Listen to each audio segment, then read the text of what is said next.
pal. Hey there, this is Pete Townsend from Norio Ventures, and welcome to Money Never Sleeps, a podcast that looks inside the head of entrepreneurs and at what makes them do what they do. This episode of Money Never Sleeps is kindly sponsored by Ireland's fintech and financial services recruitment specialist, Top Tier Recruitment. If you or a colleague need help attracting and retaining great talent for your fintech or financial services company, it is highly advisable that you build a relationship with the team at Top Tier Recruitment. You can find them at toptierrecruitment.com and tell them we sent you.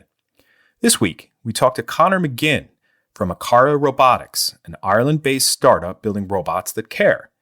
Given the direction that this podcast has gone in the past 2 years, from its fintech roots into a few tech-driven human interest stories, then an exploratory dive into crypto, blockchain, and venture capital, I was really looking forward to learning more about Conor and the Akara team, given that this is different. Conor really got me thinking on this one, especially with Akara's sense of purpose and making an impact through deep expertise in robotics and artificial intelligence, combined with firsthand experience with the problems they're solving, which is so important when you are building a startup. But let's not give too much away in the intro and just jump right in with Conor McGinn and this week's episode of Money Never Sleeps. Money never sleeps, pal. Here we go again. Welcome to Money Never Sleeps. We're recording today from the home studio, and we're on with Conor McGinn, co-founder and CEO at Akara Robotics, an Ireland-based tech company developing technology that empowers people in the healthcare industry. Akara is a spin-out company from Trinity College Dublin. It builds on over a decade of pioneering scientific research in robotics and in artificial intelligence. This research goes all the way back to 2010 when Conor was a young PhD student, and then after that, an assistant professor at Trinity from 2014 onwards. After years and years and years of researching, designing, building, let's fast forward to today, where Akara's social robot designed to help keep seniors socially connected, whose name is Stevie, recently made the cover of Time magazine with a headline, "The Robot That Could Change the Senior Care Industry." So with that crescendo, welcome to the show, Conor. Thanks, Pete. Great. Awesome to have you on. So we're introduced by Eamon Carey from Techstars by way of his Sharing Deal Flow newsletter and the embedded links that connect his newsletter readers to the Power of the Bridge app for intros, courtesy of Conor Murphy & Co., also part of the Techstars family. So shout out to Eamon and Conor and former guest and friend of the show, Martin Cass from Barclays, who's always encouraging the Irish startup ecosystem to stay close to Techstars. Anyway, enough about Techstars. This is our first chat with a robotics company founder in 80-plus episodes of Money Never Sleeps, Conor. So honored to have you here, and great to learn more about what you're doing, yeah? Yeah, and thanks for the interest. It's awesome. Cool. So why don't we just start out with your backstory, how you got to this point, and what you're up to right now, yeah? Yeah, sure. Well, I guess I've always been interested in robotics from a very early age, but I never, like most people who are interested in robotics, think that they're going to have a career in it. But I guess as an undergrad, I kind of saw the potential. It was interesting because as an undergraduate engineering student, you're usually exposed to, on day one, you're not just specialized into one area. You kind of get exposure to everything. And I remember just kind of, I guess, having an epiphany, seeing a mechanical system sitting next to, a computer science, kind of computer vision AI system, and just thought, wow, we can actually build these machines to do things that normally people are required to do. And it just seemed to me that there had to be a lot of applications where it made sense to do that. And it seemed that we were really just at the start of something. So that was kind of where robotics became real for me. And then I guess over time, I started to do more and more research in this area. I did a PhD in this area. My interest was always on the applications of the technology first. And then from that, I kind of found the interesting technical problems to work on. And I guess, we're at the point now where I feel like enough research has been done to get this out there into the real world. And I suppose that's what's motivated the formation of Akara. Gotcha. Makes sense. And I saw, kind of looking back at your background as well, on LinkedIn, you were a mechanic intern at John Buggy Garage and Ansley Motors in 2008 and 2006. Was that like a young Anakin Skywalker fixing pod racers before moving on to more complex problems? Well, my interest primarily in engineering was in cars, as you can imagine. And I felt that I would have loved to work in Formula One, or, maybe working for some of the big kind of sport car makers. I thought, wouldn't it be cool to work at Aston Martin? But, I suppose as I became, deeper entrenched in engineering, I saw that the job opportunities in those spaces, it didn't seem that exciting. It seemed like all of the really, groundbreaking stuff had been done previously. At the time I was a student, like there was all this kind of, hydrogen hybrid type stuff going on that I wasn't really that interested in. And I just felt that that kind of technical leap had happened. So I kind of opened my eyes and looked a little bit more into outside of that space at that point. But certainly, from the age of probably 16 till 21, I spent summers working as a mechanic because I felt, it would be a good skill to have, and it would be really helpful if I was to redesign a car. It'd be good to know how they're designed to begin with. Absolutely. You did a short stint at NASA too, didn't you? Yeah, so that was an interesting opportunity because what happened was that when I started working on robotics, there was very little being offered here, even in universities. And myself and actually David McKeown, who's currently a professor in UCD, he was a PhD student at the time, and we set up a kind of a robotics society, I suppose, here in Dublin. We'd meet in the science gallery every week, and the goal was to try and develop robots as a hobbyist, I suppose, and compete them in international competitions. I wouldn't say we were very good, but the fact that we were kind of proactive in doing this, and we probably had a lot of passion. When the folks at NASA were looking for recruits for their kind of robotics program, they wanted to have some people from outside of America, and they didn't just want to find the smartest college kids. They wanted to find people who were dynamic and actually getting stuff done. And somehow they managed to come across us, and I got an invitation to spend a summer working on a project there, which was an interesting experience to say the least. I bet. Yeah, my sister, and I've said this on the show before, my sister's a rocket scientist or aeronautical engineer. She has stayed in education for her career to really spread the word and spread the wealth that way in terms of her experience and knowledge and everything she's built up over the years. She did a little bit of a stint with Jeff Bezos' rocket company. A little bit of an overlap there, tiny bit. And only by association, I have no rocket science ability in my head whatsoever, but at least cool to make that connection. So tell us about Akara. I had a look, and I know that Akara is Irish for friend, right? My kids are in Gael school, and we talked about this with Ash Quinn a couple of weeks ago. And I know very little, and that was even something new for me to learn when I had a look at that today. Yeah, so Akara is the name of the company. Interestingly enough, the only thing that I guess our founding team really ever disagree on is names. So we can be building very technical things that have a lot of. You'd think that there would be kind of intellectual discussions about what part we're using or what algorithm we're using, but in fact, usually it's the name that causes the most amount of conflict. So after about 20 names over the course of 2 to 3 years, our founding team eventually settled on Akara. It's spelled Akara, so we kind of overcome some of the, I guess, phonetical challenges that might come with a fully Irish name. But nonetheless, we wanted to, I guess, come up with a name that sounded good, meant something, and I guess reflected the values that we have as a company. And what we try and do is develop technology that enables people, beginning with people in the healthcare industry, and we felt Akara kind of fit that mold quite well. Yeah, I like it. What were some of the others that didn't work? Before this, Juno was the last one. Juno Assistive. The Juno piece was an interesting one because we did look at Greek and Roman gods because robotics often kind of conjures those images, and then I suppose we felt that we just couldn't be that arrogant, and we moved away. I can't remember. There was probably 5 or 6 that were close contenders. Juno was definitely second to Akara, and then before that, I can't remember. It was probably 18 months ago at this point. So much has changed. Equally, there's as much infighting between what the logo might look like as well. So we had ones of kind of an avocado. We had ones that were a robot. There was a heap of them back and forth. So the kind of 2 rings that we have at the moment, which I guess are a little bit emblematic of Audi. It's a little bit kind of like half of Audi's symbol. Yeah, there are things as well that came through a lot of trial and error. Okay, I got you. It's cool. And tell me about Stevie. Who is Stevie? So Stevie is a socially assistive robot that I think most of my career has led to up until this point.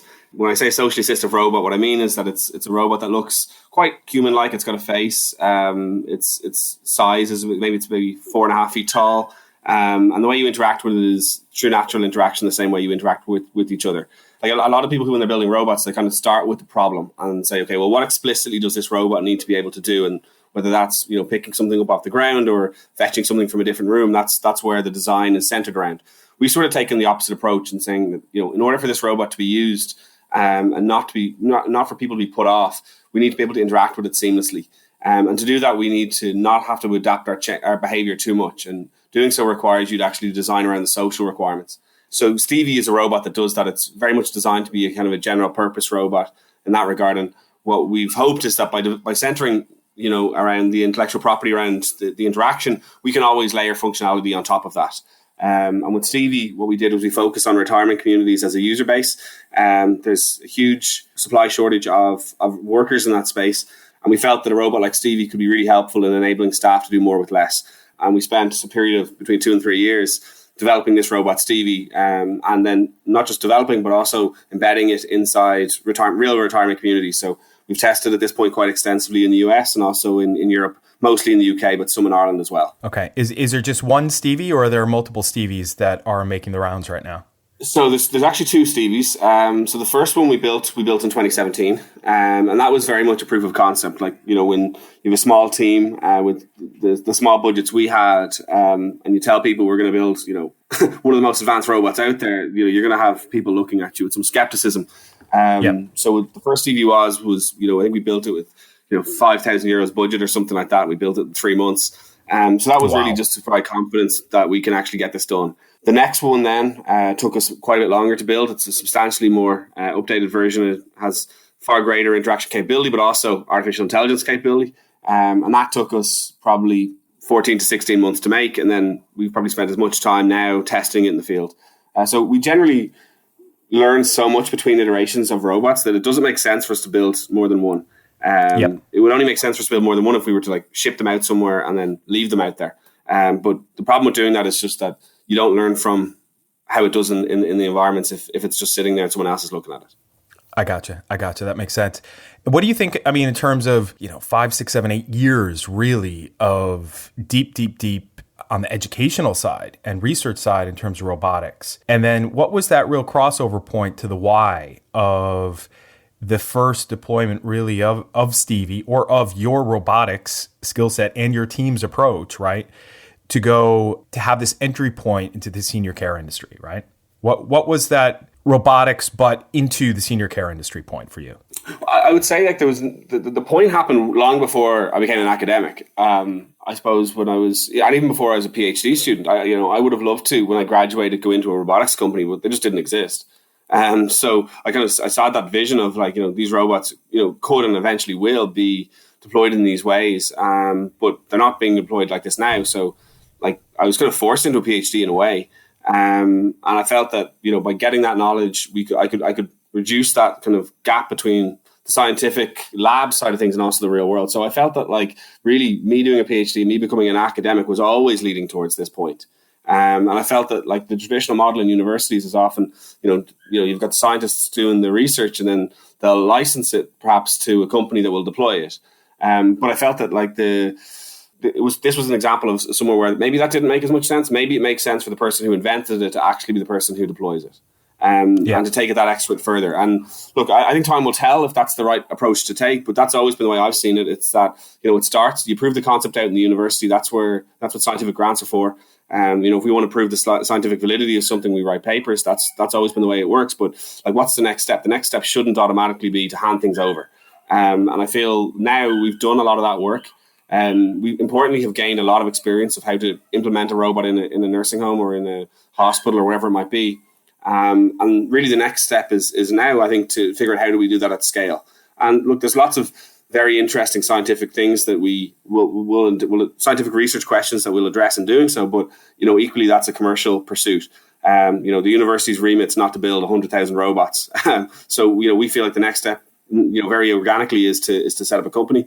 It's to, be able to get funding to manage some of the operational elements that go to a company that are kind of unique to what startups require and differ from what a university research grant looks like.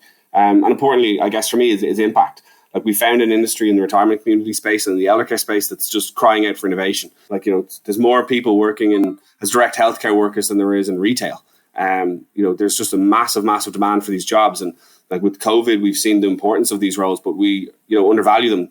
The job prospects or promotional prospects pay is pretty terrible. And if we can develop technology that can enable people in these jobs to upskill, to be able to get new opportunities, to be able to do more with less, we think we can improve conditions in that industry, and we think that's worthwhile. Yeah, I get that. When I first looked at what you guys were doing, Connor, my mother-in-law is in a nursing home in Dublin, and I've been out there, and it's a nice place, but you can totally tell that it's engagement that's just so important, and that engagement can come from any which way. And I've seen on your website the face of Stevie, right? That shifts from the eyes and the smiling robotic face to actually being a FaceTime or a video chat face, right? With their loved ones.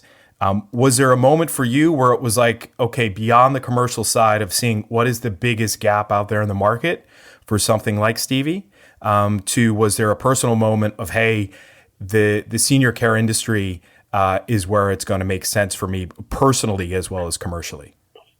Definitely. Again, these things started long before we decided to build robots. Like from elder care, the motivation for me to get into that industry was actually in high school. Like I had a grandmother that passed away in a nursing home, and she was a very independent woman up until quite late in her life. And I remember when she was made to live in the nursing home, like feeling a little bit let down because technology could do so much, but this woman who, she was perfectly compos mentis, well, as much as you'd expect for a woman in her 80s, but she had some mobility problems. So she was living by herself, and I think she might fall twice a year, and the family just felt that was too big of a risk to allow her to continue living by herself. So she gave up a lot of independence to move into a nursing home where she shared a room with a woman with dementia, and I just felt that we should be doing more to enable these people to get older with dignity. And even though like the people there, the staff that are there are great, like you rarely hear negative stories about nursing home staff. Like they're normally fantastic, but it's just there's a limit to what people can do unless there's technology that enables them and supports them, and there just wasn't in that area. I actually spent a couple of months working in a nursing home in high school, just as a way to kind of support the community. And like I just felt that this was an area where I could work well with the people. And I felt that, we know from demographics that, the number of people who are going to be above the working age in 15 or 20 years is going to be unmanageable. It's already unmanageable. More than 1 in 2 people in hospital beds before coronavirus were pensioners. So we have a challenge to be able to improve efficiency in healthcare so that we're able to cope with the demand that an aging population brings. And, robotics is an obvious area. You don't need to be an economist to point to the fact that this will eventually make commercial sense. But, as an engineer who wants to develop technology that delivers positive impact, it seemed to be a no-brainer. Absolutely. Totally see that. And it's great to hear that kind of personal experience has made its way into your mission and vision and ambition with all this, because it's so important to have that to really keep driving you forward, right?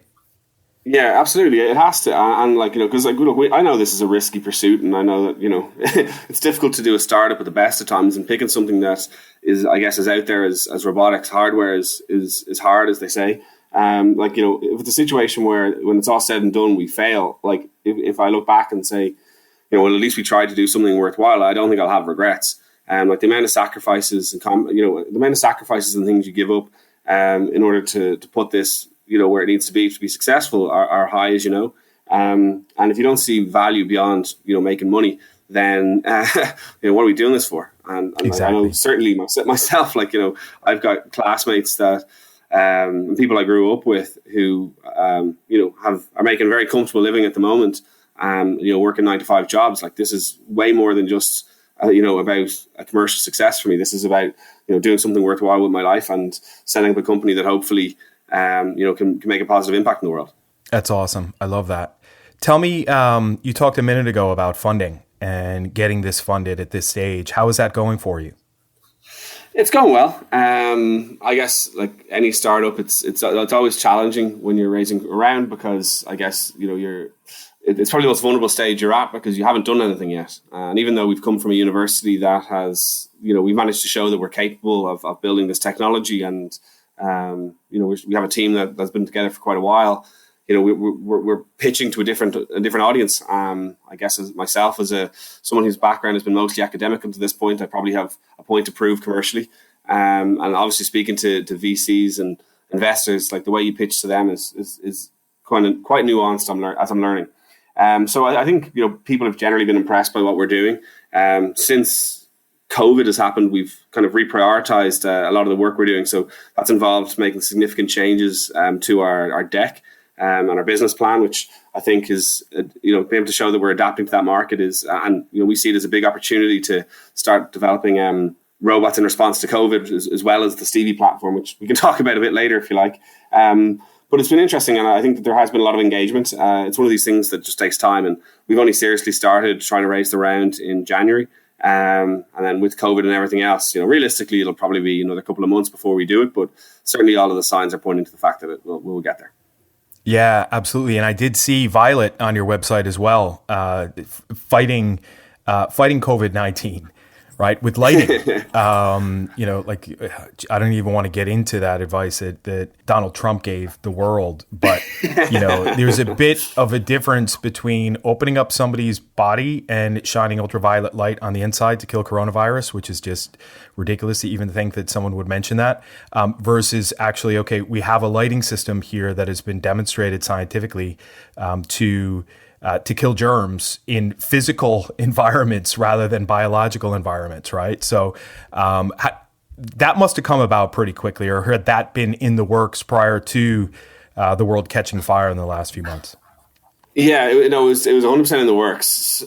So like one of the things that we've been doing, and I think we operate quite differently from a lot of robotic startups, and that like the amount of time we spend in the field and with the users is probably more than what people might expect. So like over the last kind of 18 months or so, I just spent a number of months, not just testing in nursing homes and retirement communities, but actually living there and staying there. So I have a pretty first-hand understanding of what the places are like and what the challenges are. And as part of that process, like one of the many kind of challenges we kind of pointed out was infection control. You probably hear of drug-resistant germs, MRSA, C. diff.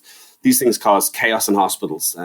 Hospital-acquired infections are hugely problematic because you might have someone with an open wound who gets an infection, and all of a sudden your antibiotics don't do anything to fix it.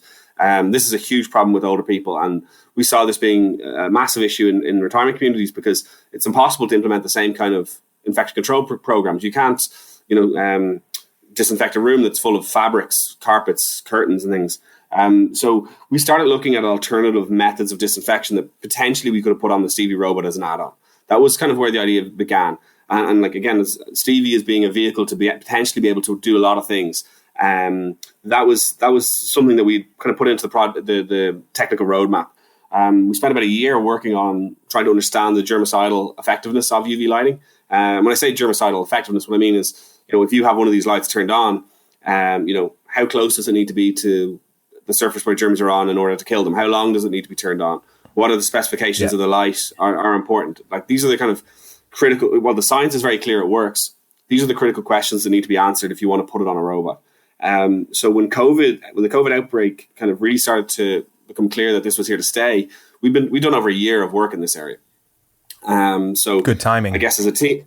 Yeah, well, I would say nothing is good, but it's fortuitous in a way. So we kind of felt, that there was a potential here to, I wouldn't say pivot the company, because I don't feel that we are pivoting.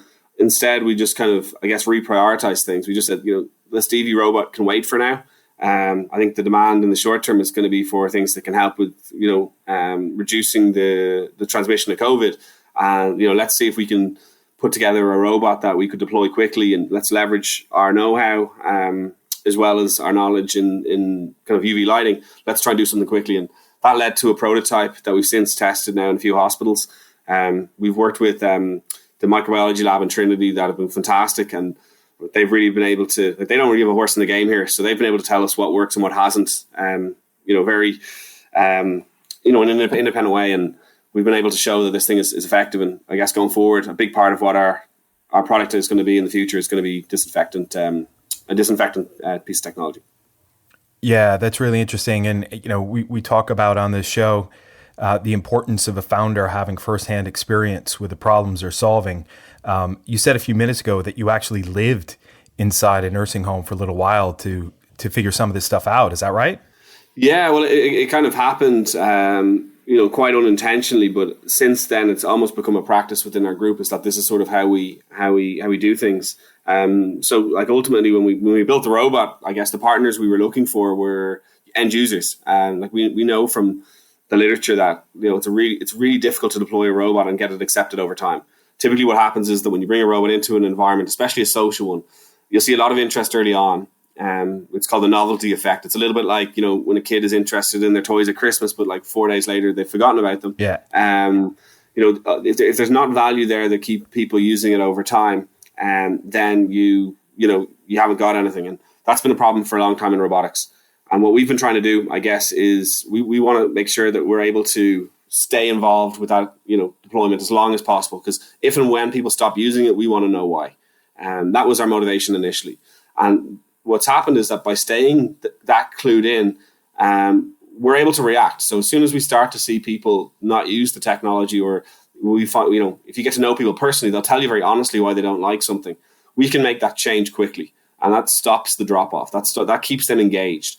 The fact that the robot is adapting to their needs or their requirements is a key piece. It's not a scalable way to do things. But at the very early stages, if you're the first people to bring a machine into this industry, we think it makes sense to spend a lot of time doing this up until the point where you've solved most of the problems. And from that point onwards, you can probably do it remotely. But certainly in the short term, you need to be there. So we've been able to get a lot of fundamental insights from doing it. We've been able to get a lot of insight into error tolerance, like, how much error can people tolerate? Like, what happens if the robot calls somebody by the wrong name? Like, these are the kind of implicit intangibles that I think a lot of people don't really know unless you see it. We spent a lot of time now seeing it. We have a pretty good idea. And what happens is that it's not just me that spends time there. The whole team do.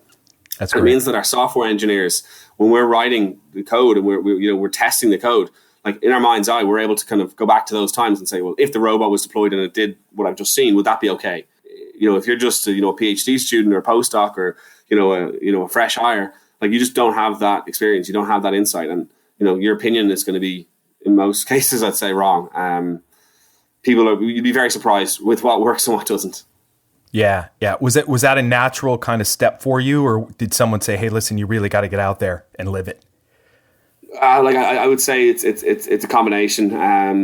We one of the things that we've been doing in the university for as long as we've set the group up is we're not just innovating in the area of robotics. Like, we're working on an interdisciplinary global innovation project that requires lots of different people with lots of different skill sets. So a lot of what we've been doing over the years has been trying to find ways and systems for us to collaborate and work well together. With not just as a team, but also like we'd see our users as being somewhat of an extension of our team. So we've been very lucky to have collaborations with the likes of Stanford, and we've worked with a number of different, not only universities across the world, but also big companies, the likes of Panasonic, SAP, some big companies in Germany, and we've managed to, I guess, find within ourselves a way to operate that I think keeps us very, very clued into customers. If we're going to fail, we want to fail fast. And that's been very much the kind of the philosophy that we have. And I think that's very much the culture within the team. So I guess when we work on these kind of projects, we make a lot of progress in the early stages. It's all centered around learning from mistakes. We try and prototype things. I think that's where we have a lot of experience doing. And that's been what we've been doing with Violet. That's how we've gotten something from, an idea to testing in a week. That's how we've gotten clinical validation from hospitals in a month. It's that sort of it's practice that we've refined in the university as well as the science. And I think that as we start to scale, it'll be possible to grow as an organization while keeping those practices as I mentioned. Yeah, I get that, and it seems like you've got some pretty natural instincts there towards doing all this, Conor, that have been helpful to you in getting the business this far. What do you think some of those specific personality traits are? Just to name a few that you think that have been important. I'd say you probably get a different answer if you ask my team, but I suppose like the cliched ones would be probably things like resilience, being thick-skinned. Like I I've lost count a long time ago the number of people who've looked at me skeptically when I've pitched what we were going to do. When I started building robots, like one of my kind of litmus tests was actually, will people think this isn't possible? And it's only if they say yes, is it something I'm interested in? That's how much of a chip on my shoulder I got because people writing me off before I had a chance to do things. And I think being thick skin, like we deal with failure all the time, and sometimes it's merited, sometimes we've made a mistake, but as we go on and as we get more experience, like less and less failures point to us making technical mistakes. It's usually learning things that we can build from. So even if we do fail, we learn from it and we get stronger because of it. And I think that's not having that fear, like not having a fear of failure, has been something that I think as a team has really galvanized us over the years. And that's something that I think if we were scared that what we were going to do didn't work, we probably would have failed a long time ago. I think probably the piece that's differentiated us most, though, has been empathy. I mean empathy kind of with the users. Like I think a lot of robotics companies and people who work in AI, they get kind of sidetracked by the technology. Like, look how cool this is. Look how much of a step change we can do on the technology front. And they might lose sight of, I guess, the ethical responsibilities and also the fact that you're building technology for people to use. This can affect people's lives in meaningful ways.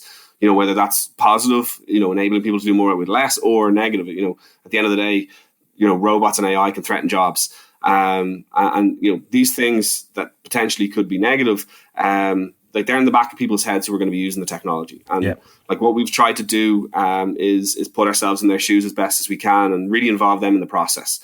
So we work, I think we make a real effort when we're developing technology to work with users. We try to do as little in a vacuum as possible. We try to do as much with the support and engagement of those partners. And I think that it's through those partnerships that we've been able to make up for the fact that we haven't had that much funding, and make up for the fact that, we're only, less than 10 people. Because ultimately, the better you can work with others, it's that old cliche that a rising tide lifts all ships. It's that sort of approach, and I think we've sort of embraced that kind of collaborative mindset. Try to find like-minded people, try to find the common ground to work on, try to find the areas where they add value and we add value, and let's be a team on this.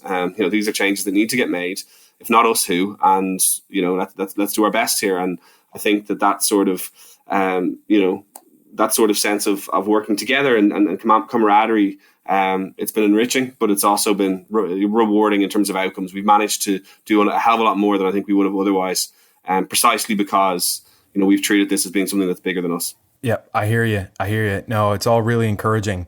And to get commercial again for a second, I mean, I'm thinking about this in the context of B2B versus B2C versus B2B2C, right? Which is any time that you're trying to sell a new product and where you need both the person or the business that's paying the bill, right, to buy the product, but also those that you intend to have the end impact on, the outcome on, to both all enjoy using the product, right, and to want and need that product. Not only do you have to solve the B2B problem, which is the business problem, but you need to solve the customer problem or the end problem as well at the same time. That's really hard to do. Never mind baking it into a robotics business, right? So, kudos to you guys for getting it this far. It's really impressive to see. Thank you, Pete. What do you guys think, what do you think, Conor, in terms of, you and I spoke offline last week about kind of your network in the community and those that you lean on as a sounding board for advice, that community has opened up quite a bit for you in the last 6 months or so. Yeah, I'm very grateful that we've been lucky to have so many advisors that are coming with experience in lots of different areas that have been willing to give their time and wisdom, and been really helpful to helping us, I guess, throughout the whole process, whether it's commercial or technical, or providing an opportunity for me to kind of sanity check ideas that we have. And that's been helpful, because moving quickly, you kind of have to be decisive, and it can be difficult when you've got 50 different things in front of you and you're trying to figure out should I pick this or this? And one of the big decisions, for example, do we it doesn't make sense here to kind of hit the brakes on Stevie and focus on this new robot, despite the fact that we were the cover of Time magazine 4 months ago. These are pretty big decisions that you kind of want to trust in other people's judgment on as well as your own. And someone like David Maloney, for example, who is one of the founders of Movidius and is now at Intel and providing support to us through their AI incubator. I had a wonderful conversation with him where he basically, made it very clear that this, COVID is going to be a world changer. And, there's a big opportunity here for robotics. They're already trying to do this in Japan. He gave us confidence that what we were doing was better than what was being done over there. And, this is something that, you can act fast on. And, he was willing to support us through that. And that was the starting point. That was, where we kind of transitioned from, full-time working on Stevie to all of a sudden working with Intel on this, UV robot. And that was an example, like someone like Jerry Lacey, who's also a professor in Trinity, has a lot of experience with spinning out. Like he's been someone who's been really helpful in advising me personally on how to be able to juggle the responsibilities of being a professor as well as, leading a startup, and how to be able to do both, and time management. Again, how to bring things that are kind of currently in the lab, how to bring those to market and the processes to go with it. And he has a wealth of experience in doing that. And he also happens to, as luck would have it, have a lot of experience in the area of hygiene control. And he knows a lot about this sector. So he's given us some good advice. I think, to be honest, though, the people who we lean most on as a sounding board are our team. Most of the people who are working with us, we've been together for, in some cases, 5-6 years. And they're people who have, as much experience as I do in the most part. And to be brutally honest, they play devil's advocate better than anybody else. When we hear criticism from the outside, that's nothing that we haven't been talking about ourselves 6 months or a year ago. And there's one person on the team in particular, a guy called Michael Coleman. And we're a yin and a yang. I guess I see the possibilities of stuff, but he kind of puts it in control. He's very much a details person. And I think we work really well together, because I'll pitch something that, may be exciting, whatever else, but he'll say to me very real, the technology for this, Conor, is 3 years away. So, that kind of puts me when I'm in the grounding. And it means when we're going to raise funding, yes, the vision is clear. I know what's needed, but when we try to match that with the ask, we're doing that by refining it within the team. And I'm really lucky that we do have, we've got, other co-founders, someone called Eamon Burke, who can prototype things in his sleep with no machines. Yeah. Using parts we pull out of dumpsters. That's the level of talent we're dealing with. Someone like, Kean Donovan, this guy who started working with us when he was 15. He since he's the guy is unbelievable at what he does. And Niamh Donnelly, who's one of the she won the big award for best AI for a student project a couple of years ago for her master's work in deep learning. And she comes with a background of DevOps as well. So all of a sudden now, and mechanical engineering too. So all of a sudden now we've got our lead AI person who's got a lot of experience with mechanical engineering that underlies a robot. Just she knows what's in the realms of possible and probable, as well as understanding the DevOps pipelines and the web ops. So when we actually deploy this, that there's a there's a synchrony there. And when you have people like that, we can probably anything technical, we probably have the expertise for 80 to 90% of it. We don't need to reach out to that many technical experts. And where we do, we're lucky to have some big players, some real leading figures in robotics and AI, who they probably wouldn't like me to name them in a podcast, but we're getting help from people who've been there and done it as much as anyone. That's awesome. That's awesome. And when we spoke before as well, Conor, you suggested that you felt like a boxer in the best shape of your career, or at least not you yourself, but the company, right? The business. And from your description of the team, it certainly sounds like that. Looking at it from this point forward, going ahead, how do you envisage scaling the Akara business in Ireland rather than the great draw of the United States of America or perhaps elsewhere? Yeah. No, I want that analogy, I guess, was one that I kind of put together because I feel like we've been training for this. That's really it. I think that we've all of what we've done up to this point have kind of been when you're fighting the journeyman, and we've been doing a good job with those. I think now we're ready. It feels to me that we have all of the systems in place. We've a lot of partnerships in place. Most of the design is done. We just need the opportunity to execute. So I feel like we're ready to go on this. Looking at where other companies have raised for robotics, the average value, the average raise for kind of pre-seed in robotics in San Francisco is a 5 million raise, and that's the kind of money that you're looking at, and it's impossible to get that at seed level in Ireland. It's just, and in Europe we haven't traditionally invested in this, so we've kind of two options. We can either pack up and go to San Francisco, where they have a track record of doing this, I think there's a lot of drawbacks by doing that. Or instead, we try to, have a way to either get that kind of money in Ireland or try and do more with less. I think the latter is probably what we're going to try and do initially. I think,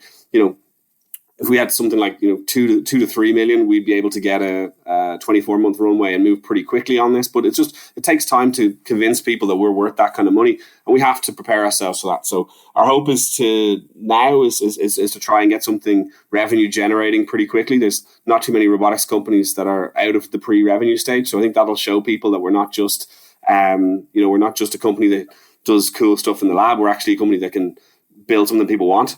So I think we're going to do that with the COVID response robot.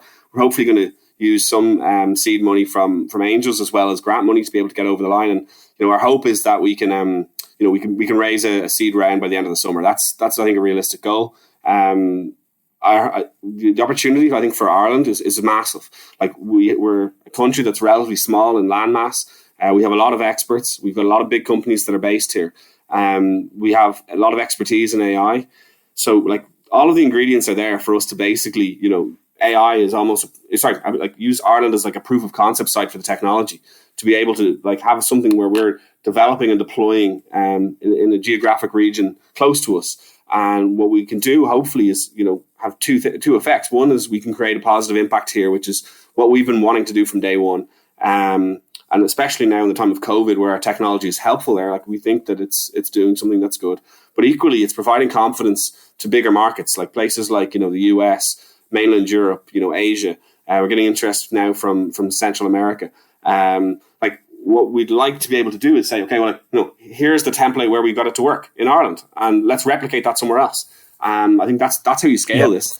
Like if we can scale it from day one, if we wanted to, like most of our kind of interest at the moment is coming from overseas. Like we're getting a number of emails each day from the US in particular. Australia has started to get really interested too. Like, if we can't find, like the reality is that if we can't find the funding to do this in Ireland, we're going to have to go to one of those places. And like, it'd be a shame because I just don't think, for the long-term viability of this, like the best way to do it is going to be to do it here. Like do it on our doorsteps, build it, scale it nationally. And then we have, an ideal situation where we can make it work somewhere else. We can take what we've done here and bring it somewhere else. And I think that's the best way to scale the robotics piece. And I've visited most kind of robotics ecosystems around the world. So I've been to Japan, been to America, been to Europe where they're doing stuff. And I've never seen anywhere that has that potential before.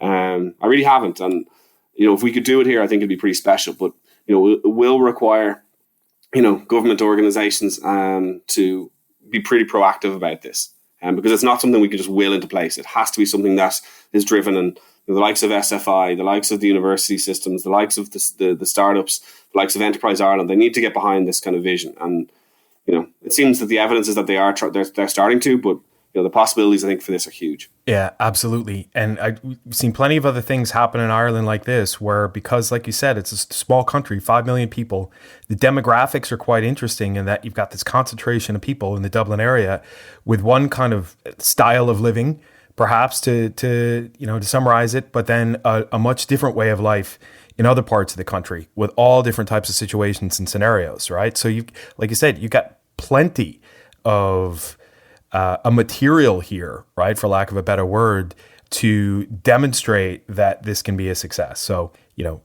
really want to see this happen. Just to kind of wind up, thanks so much for sharing all this about the business and about what you're up to. Tell me one thing that people wouldn't expect to know about you. There's probably a lot, but I suppose like it's funny, as passionate as I am about this, and most people would think that like from an early stage I was really like as a nerd in school. Like it was complete opposite. I was a jock in school. Like I didn't really care too much. I was okay at maths and stuff, but I was like a pretty average like high school student. And like this was only something that I like. Sport for me was my passion growing up. Like I wanted to be a professional rugby player more than anyone else. that was my wow. That was like, so I played sport at a very high level. But like college and engineering for me was always a fallback for sports for a very long time. And it's only been at a later stage that like any of this has really gotten real. So I think when I talk to like high school students or when I talk to parents of kids, like quite often they think that like, you know, what we're doing is unattainable for either themselves or their kids. And like in reality, like the opposite is completely true. Like, you know, if you were to ask some of my teachers where they think I'd be right now, I think a few of them would have said we'd have achieved anything that we've done. I'm with you right there, man. I mean, if you ask my teachers when I was 15 or 16 years old, they'd be like, Pete, who? We don't see him around here. I wasn't a bad student, but it was just, I was I'd say a pretty forgettable student for most of the teachers that had me. Yeah, no, I'm right there with you. And hopefully, you know, onwards and upwards, right? So awesome. Well, thanks so much. Really appreciate you coming on to this show, Conor. Keep doing what you're doing. This is going to work. Thanks, Pete. Money never sleeps, pal. That does it for this week, folks. And thanks to Conor for opening up his mind to help us figure out why he does what he does. Links and show notes for this episode are on moneyneversleeps.ie, so check us out online. Remember, if you or a colleague need help attracting or retaining great talent for your fintech or financial services company, it's highly advisable that you build a relationship with the team at Top Tier Recruitment, as they really know their stuff. You can find them at toptierrecruitment.com. Also, thanks to Conan Brophy from CreateSound for editing this podcast. As for me, I increase the odds of startup success. Get in touch through the contact page on norioventures.com. You can check out what Owen Fitzgerald is up to these days on Twitter at OwenFitzgerald9. Finally, till next time, thanks for listening. See ya! Money never sleeps, pal.